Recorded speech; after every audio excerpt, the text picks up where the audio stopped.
할렐루야. 말씀을 나누기 전에 먼저 동영상 하나를 보시겠습니다. 불을 좀 꺼주시고요. 뒤에 불을 좀 꺼주시고요. 볼륨은 좀 크게 좀 켜주십시오.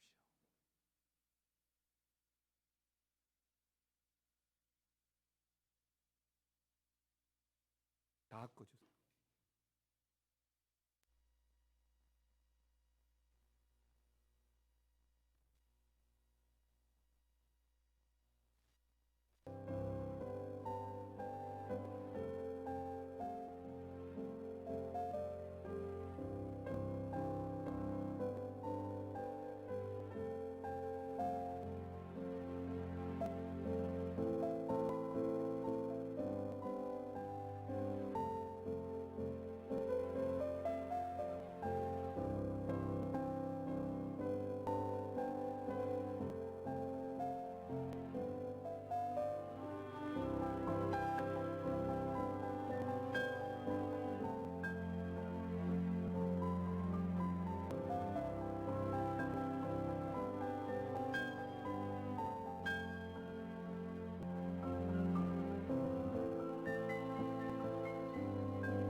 네, 오늘은 어버이날입니다. 어버이 주일이죠. 여기 계시는 저와 여러분들은 누군가에게는 자녀이고 또 누군가에게는 어버이이시죠. 부모는 부모로서의 역할이 있고 자녀는 자녀로서의 역할이 있습니다. 다만 시절의 변화가 있을 뿐입니다. 어떤 때는 자녀였는데 시간이 지나고 나니까 부모가 되어 있습니다. 이러한 세월의 변화는 변함없이 세대에 걸쳐서 계속 우리가 경험하게 될 것입니다. 자녀로서 부모에게 해야 할 역할과 책임이 있죠. 오늘 어버이 주일을 맞이해서 다시 한 번 더 자녀된 입장에서 부모를 돌아보고 또한 부모된 입장에서 자녀를 돌아볼 수 있는 시간이 되었으면 좋겠습니다. 사사시대에 유다 베들레헴에 큰 흉년이 들었습니다. 거기에 살고 있던 엘리멜렉이라는 사람이 그의 아내와 더불어 두 아들과 함께 흉년을 피해서 모압 지역으로 이주하게 되었는데요. 엘리멜렉의 아내는 오늘 본문에 나오는 나옴이고 두 아들은 말론과 기럨입니다. 성경은 정확한 이유를 말하고 있지 않지만 모압에 들어간 지 채 얼마 되지 않아서 그 가정의 가장인 아버지인 엘리멜렉이 그만 죽게 되었습니다. 하지만 두 아들은 어머니와 함께 정착을 하면서 현지에 있는 모압 여자와 결혼을 하고 가정을 이루게 되었는데요. 첫째 말론의 아내는 오르바이고 둘째 기럨의 아내는 룻이었습니다. 고향을 버리고 더 잘 살기 위해서 남의 땅 모압까지 왔지만 이 가정은 계속해서 위기와 어려움을 겪게 되는데요. 흉년이 왔습니다. 그 흉년 때문에 모압을 피신했는데 남편이 죽어버렸습니다. 오손도손 잘 살아도 될까 말까 한데 설상가상으로 두 아들마저도 10년을 전후로 죽어버렸습니다. 이로 인한 한 가정의 고통과 상심이 어떠한지 사실 말로 표현하기가 어려울 정도입니다. 우리는 얼마 전 한강변에서 일어났던 한 대학생의 원인 모를 죽음과 그 죽음을 맞이한 아버지의 절규를 보았습니다. 선물이라고 여겼던 그 가족의 죽음은 그 어떤 말로도 위로가 되지 않습니다. 그렇다면 이제 남아있는 가족이 어떻게 살아가야 할까요? 남편도 아들도 남아있는 건 자신과 두 이방 며느리뿐이었습니다. 근데 마침 떠나왔던 고향 베들레헴에서 양식이 풍족해졌다라고 하는 말씀을 전해 듣게 되었습니다. 여러분, 오늘 룻기 1장 6절의 말씀을 같이 한번 읽겠습니다. 그 여인이 모압 지방에서 여호와께서 자기 백성을 돌보시사 그들에게 양식을 주셨다 함을 듣고 이 두 며느리와 함께 일어나 모압 지방에서 돌아오려 하여. 여기 보시는 이 6절에서는 하나님께서 자기 백성을 돌보셨다라고 하는 말씀을 해주고 있습니다. 이 소문으로 인해서 나오미는 다시 힘을 한번 내어봅니다. 그리고 고향으로 돌아갈 마음을 먹게 되었죠. 근데 여기서 이 시어머니 나오미의 특별한 사랑과 성품을 우리가 보게 되는데, 모압의 두 며느리들로 하여금 자기를 떠나서 각자의 길로 돌아가라라고 하는 것입니다. 싫어서가 아닙니다. 원망스러워서도 아닙니다. 사랑해서이고 선대해서이기 때문입니다. 1장 8절에서는 이렇게 말하는데요. 나오미가 두 며느리에게 이르되 너희는 각기 너희 어머니 집으로 돌아가라. 너희가 죽은 자들과 나를 선대한 것 같이 여호와께서 너희를 선대하기를 원하며. 여기 이 말씀에 나오는 선대는 히브리어로 헤세드입니다. 그러니까 하나님의 언약에 근거한 하나님의 은혜와 사랑을 가리키는 것이죠. 나오미는 하나님의 그 사랑으로 두 며느리들을 선대하고 있는 것입니다.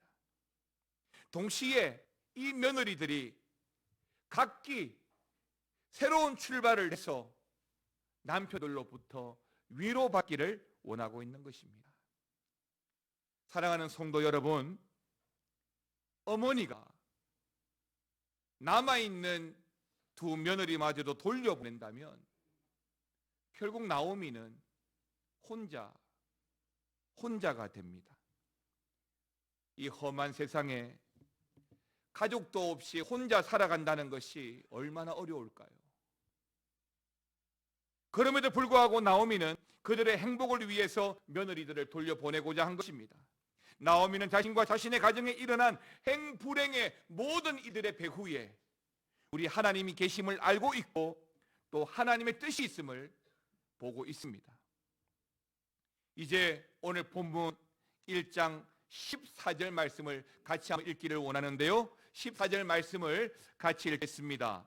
그들이 소리를 높여 다시 울더니 오르바는 그의 시어머니에게 입맞추되 룻은 그를 붙쫓았더라. 아멘입니다. 첫째 며느리 오르바는 어머니의 말대로 떠나가기 위해서 나오미에게 입을 맞추지만 둘째 룻은 어머니 나오미를 어떻게 했다고요? 붙쫓았더라라고 했습니다. 여러분, 우리가 이 붙쫓았더라라고 하는 말을 자주 사용하는 단어인가요? 아닙니다. 이 말 합성어죠. 붙잡았다와 쫓았다라고 하는 말의 합성어예요. 그러니까 이 말의 히브리어는 다바크입니다. 굳게 결합하다, 붙들고 늘어진다는 뜻이에요.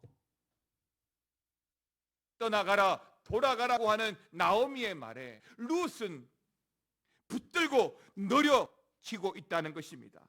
며느리 룻이 어머니의 선대에도 불구하고 친정으로 돌아가지 않고 시어머니의 고향집으로 따라가겠다는 것입니다. 그것도 붙들고 늘어지면서까지 그렇게 하겠다는 것입니다. 빌려준 돈을 받으려고 하는 것도 아니고, 그렇다고 고부관계가 그렇게 편한 사이도 아닐 텐데 룻은 자신의 시어머니를 붙들고 늘어지면서 같이 가고자 했던 것입니다. 이제 오늘 본문 말씀에 등장하는 나오미를 통해서 우리는 어버이로서 시대의 어른은 어떤 모습, 어떤 사람이 되어져야 하는지와, 또한 룻을 보면서 시대의 자녀들은, 후손들은 어떤 사람이 되어야 하는지에 대한 관점을 가지고 오늘 말씀을 전하도록 하겠습니다. 첫 번째 나누고 싶은 말씀은 어버이로서의 참된 모습이에요. 오늘 본문에 나와 있는 이 가족들은 10년 이상 함께 살면서 사실은 시어머니 나오미를 굉장히 존경하고 있습니다. 10년을 함께 살아오면서 어머니의 인품을 보았고 신앙을 보았고 어머니의 배려 속에 살았기 때문이죠. 룻만 그런 것이 아닙니다. 오르바와 룻 모두 시어머니와의 관계가 애틋했고 서로의 처지를 잘 알았고, 또한 어머니의 며느리로서 나오미를 잘 따랐습니다. 그 근거가 바로 룻기 1장 9절 10절에 잘 나와 있는데요. 여호와께서 너희에게 허락하사 각기 남편의 집에서 위로받게 하시기를 원하노라 하고 그들에게 입맞춤에 그들이 소리를 높여 울며 나오미에게 이르되 아니니이다, 우리는 어머니와 함께 어머니의 백성에게로 돌아가겠나이다 하는지라. 9절에 보십시오. 그들이 소리 높이 어떻게 했다고요? 울었다라고 했습니다. 10절은 뭐라고 말합니까? 우리는 어머니와 함께 어머니의 백성에게로 돌아가겠습니다 라고 말하고 있습니다. 두 며느리가 다 울었고 모두 다 따르겠다라고 말하고 있다는 것입니다. 그렇다면 여기에서 나오미 어머니의 배려는 무엇이죠? 11절을 보시면 며느리들을 딸로 대하고 있어요. 즉 하나님의 선대를 기원하고 있다는 겁니다. 사랑하는 성도 여러분, 지금의 시대를 보면 준비된 어른들보다 어쩌다가 어른이 되신 분들이 많은 것 같아요. 무슨 말이냐면 어른이 될 준비를 채 하지 못한 채 어른이 되었다는 것입니다. 그럼 어떤 현상이 일어날까요? 가정에는 폭력이 일어납니다. 아동 학대가 일어나는 겁니다. 특히 최근에 일어난 뉴스를 보면 이런 일련의 사건들이 얼마나 많이 일어나고 있는지 아실 수 있잖아요. 가난하다고 못 배웠다고 모두 폭력을 휘두르는 것이 아닙니다. 어른이 될 준비를 안 했기 때문이에요. 부모가 될 준비를 안 했기 때문이에요. 제가 저희 집에 둘째를 낳을 때 처갓집이 다 반대를 하더라고요. 그때 처형이 그렇게 말을 했습니다. 아이를 낳는다고 해서 부모가 되는 것이 아니다라고. 어떻게 길러야 될지 생각을 해보라고. 그 말이 지금도 기억에 남습니다. 어느 매체에 보니까 당신은 언제 어른이 된 것 같습니까? 언제 어른이 된 것 같은 기분이 듭니까? 라고 물었는데 그 많은 답변들 중에 이런 답변이 있더라고요. 대중 목욕탕에 들어가서 탕에 들어가서 시원하다 라는 느낌이 들 때라고 합니다. 그렇다면 진짜 어른이 된다는 것은 어떤 것일까요?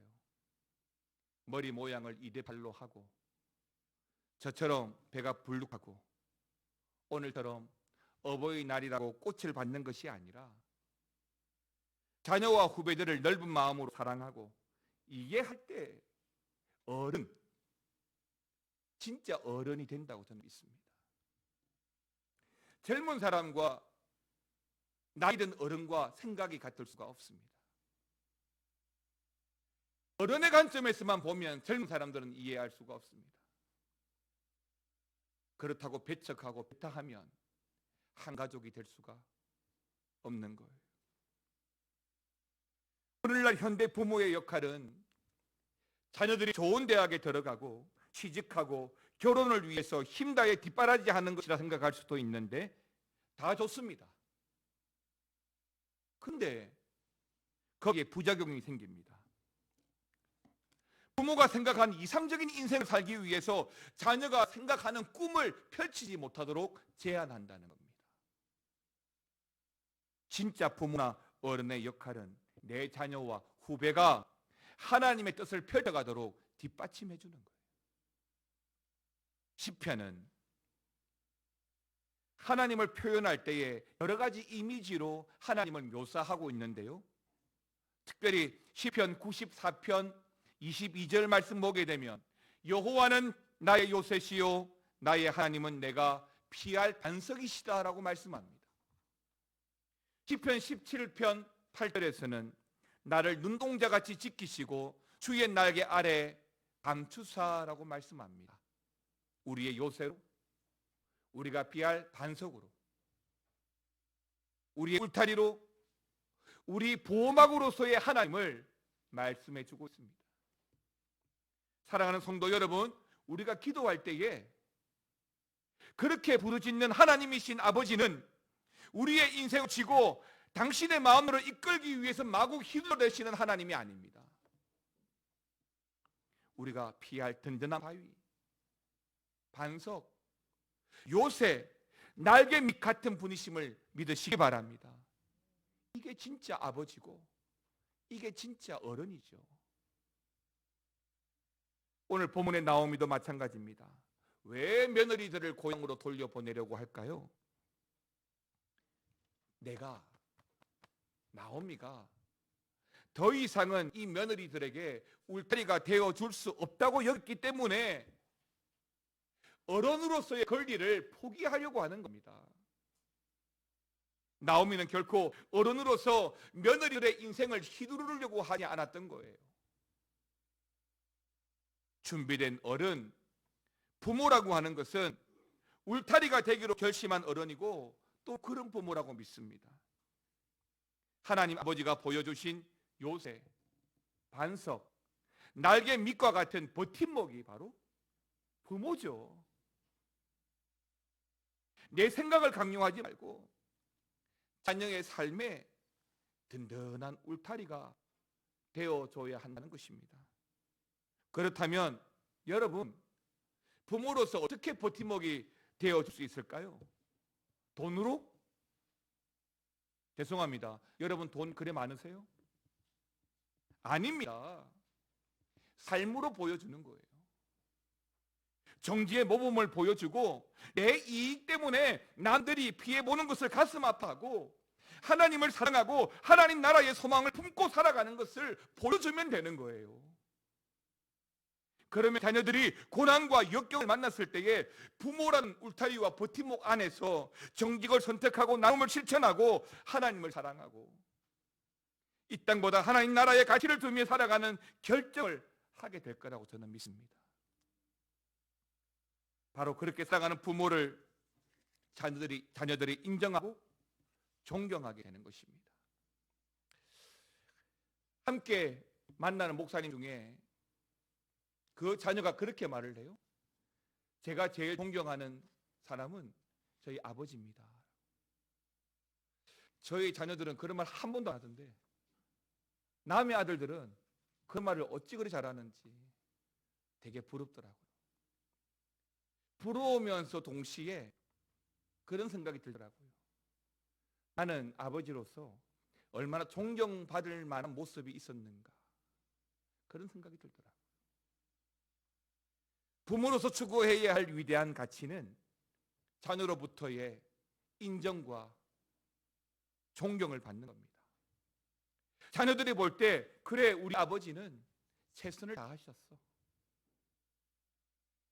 우리 엄마는 정말 우리를 사랑하셔. 바라기는 이렇게 존경받는 부모와 어른이 되시기를 바랍니다. 어쩌다 보니 어른이 아니라 준비된 어른이 되어서 여러분의 자녀들과 후손들에게 믿음의 울타리가 되고 버팀목이 되시기를 주님의 이름으로 축원합니다. 마지막 두 번째는 자녀의 관점에서 부모와 함께하는 삶을 꿈꾸는 자녀의 모습이 있어야 합니다. 부모가 존경받는 부모로서 울타리가 되어줘야 하긴 하지만 동시에 자녀들에게도 의무가 있습니다. 서두에 말씀드린 것처럼 여러분들은 누군가에게는 부모이지만 또한 자녀이기 때문이죠. 십계명의 근거에서 말씀을 드리면 부모는 공경해야 합니다. 부모를 공경하면 출애굽기 20장에서 뭐라고 말씀하시죠? 내 생명이 길리라 라고 했습니다. 그리고 에베소서 6장 1절에서 3절 말씀 한번 보실까요? 에베소서 6장 1절에서 3절 말씀을 같이 한번 읽어보겠습니다. 자녀들아, 주 안에서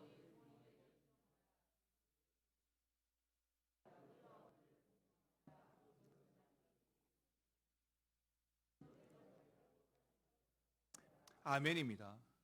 롯이 칭찬받는 이유는 시어머니가 잘 나갈 때에도 함께 했지만 공경에 처해 있을 때에도 함께 했다는 것입니다.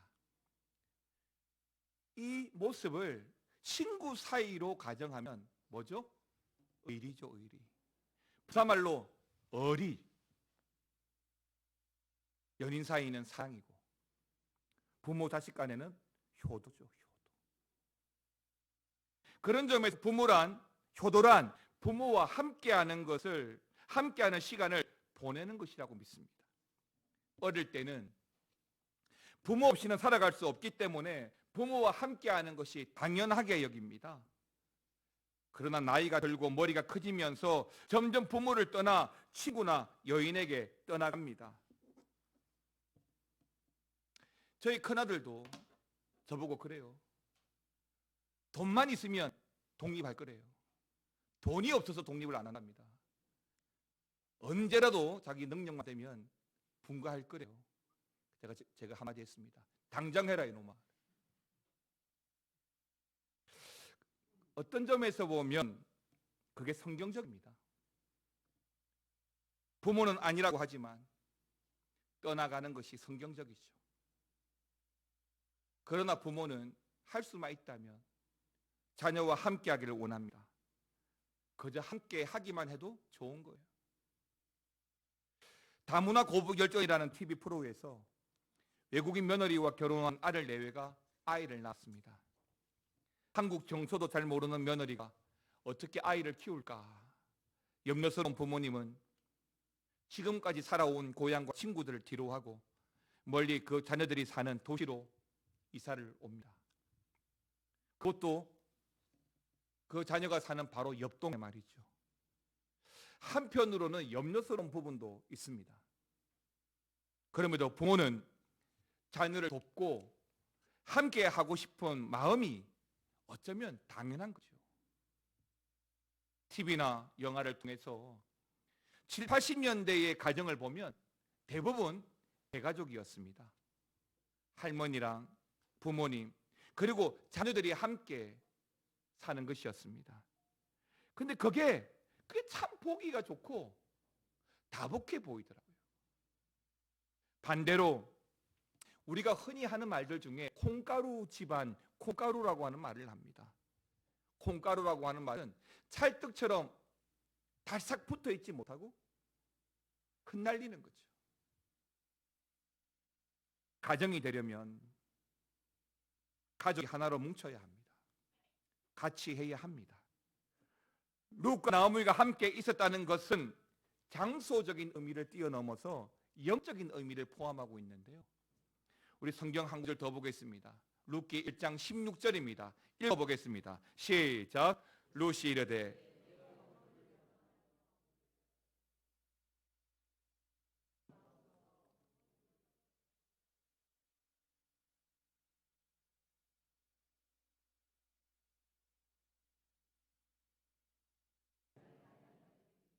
아멘입니다. 어머니의 백성이 나의 백성이 되고 어머니의 하나님이 나의 하나님이 되시리니. 룻은 그저 어머니의 뒷공무니만 따라다니는 것이 아니라 어머니의 하나님이 나의 하나님이 될 것이라고 고백합니다. 나도 부모님이 믿는 하나님을 믿겠다라고 하는 고백인 것입니다. 어제도 우리 교회 어느 권사님이랑 식사를 하면서 이야기를 나누면서 살아온 이런저런 이야기에 대한 말씀을 들었습니다. 그 권사님 말씀이 그래요. 어려운 중에도 자녀들이 잘 살아주고 또 어머니를 따라서 예수 믿고 신앙생활 할 뿐만 아니라 어머니가 다니는 교회에 함께 다니고 싶어서 어머니 옆으로 이사 왔다는 말씀을 전해 들었습니다. 참 좋더라고요. 우리 교회 안에도 2대, 3대, 심지어 4대까지 예수 믿는 가정들이 있습니다. 떨어져 있을지라도 동일한 신앙, 같은 생각을 가지고 살아간다는 것도 참 귀하지만 한 가족, 한 하나님, 한 교회를 섬기는 것은 더 귀한 축복이라고 저는 봅니다. 신앙의 색깔들이 다르거든요. 그래서 나오미의 말이, 룻의 말이 그거예요. 하나님은 어디에도 계시지만 어머니의 하나님이 나의 하나님이 되기를 원합니다. 신앙 개성을 통해서 확산되어져 갑니다. 부모님의 하나님이 나의 하나님이 되고 나의 하나님이 내 자녀의 하나님으로 개성되어질 때에 믿음의 명문 가정이 된 것이고 그 개성을 통해서 하나님께서 자자손손 허락하시는 은혜와 축복을 경험하게 되는 것입니다. 여러분, TV에 나오는 장인들이 한 번씩 그런 말 합니다. 내 자식이 이 일을 물러받았으면 좋겠습니다 라고 말을 합니다. 여러분, 믿음의 부모로서 내 자녀들이 부모의 신앙을 전수받고 또한 부모님의 하나님이 나의 하나님, 내 자녀의 하나님이 될 수 있도록 부모로서, 자녀로서 책임 있는 역할과 삶을 사셔야 한다고 저는 믿습니다. 사랑하는 성도 여러분, 믿음을 가진 부모에게 가장 큰 효도는 믿음 좋은 자녀로 자라나는 것입니다. 부모님의 백성이 나의 백성이 되고 부모님의 하나님이 나의 하나님이 되는 것, 이 룻의 고백이 오늘 저와 여러분의 고백이 되시기를 주님의 이름으로 축원합니다. 함께 찬양하겠습니다. 행복입니다.